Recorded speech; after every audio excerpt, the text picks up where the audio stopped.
आंब्यात म्या लावला चळ, लहानपणी लावली कोई, ती झाली मोठी, त्याला दादा नमस्कार. माझी एक ख्वाहिश आहे तुम्हाला सांगायची. तुम्ही माझ्या नाही ख्वाहिश मध्ये काय तुम्ही माझ्या ख्वाहिश मध्ये काय अशी ख्वाहिश होती. साधारण 2-1 वर्ष झाले असतील. एक मनात गेलो, एक बाजारात गेलो. मला ते आंबे आवडले. ते आंबे आवडल्यानंतर मी ते घरी आणले. आम्ही आमरस केला थोडाफार. ते मला ती मनामध्ये माझ्या इच्छा झाली जागृत. आणि कुई काय करावं, मी फेकून द्यायला लागलो. पण नंतर एक जागृत झाली, म्हणून आपण त्याला लावून पाहू.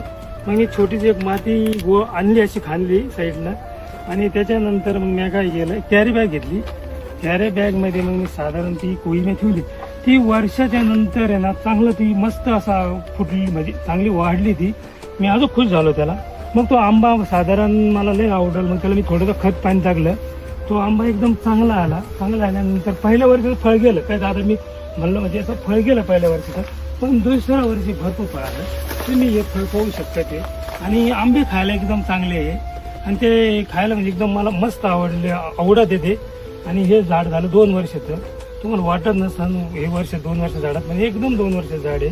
आणि आपल्याला फळं खाऊशी इच्छा होती, म्हणून मी घरगुती लावले. म्हणजे कोय मला आवडली. म्हणजे कोयामुळे आंबा झालेला आहे तयार. आणि आज कोयमुळे आंबा तयार झालेला आहे. आणि आंबा सुद्धा चांगला आहे, तुम्ही पाहून घ्या. आणि हे खाली पाहिजे ना तुम्ही, अजून चांगले आहे असे आंबे. हे कसं तुम्हाला सांगतो, हे झाड लावलेलं आहे ना, तसं माझा बी एक असं झाड लावलेलं आहे म्या. क्योंकि मी नवीन आता हे थोडेसे व्हिडिओ करायला प्रयत्न करू राहिला. ह्या व्हिडिओमध्ये मला समजून घ्या, थोडंफार कमेंट करा, फॉलो करा. आणि मला काहीतरी पूर्ण न्यायची तुमची संधी द्या. आणि इच्छा असली तर मला चांगलं फॉलो करून पुढे घ्या.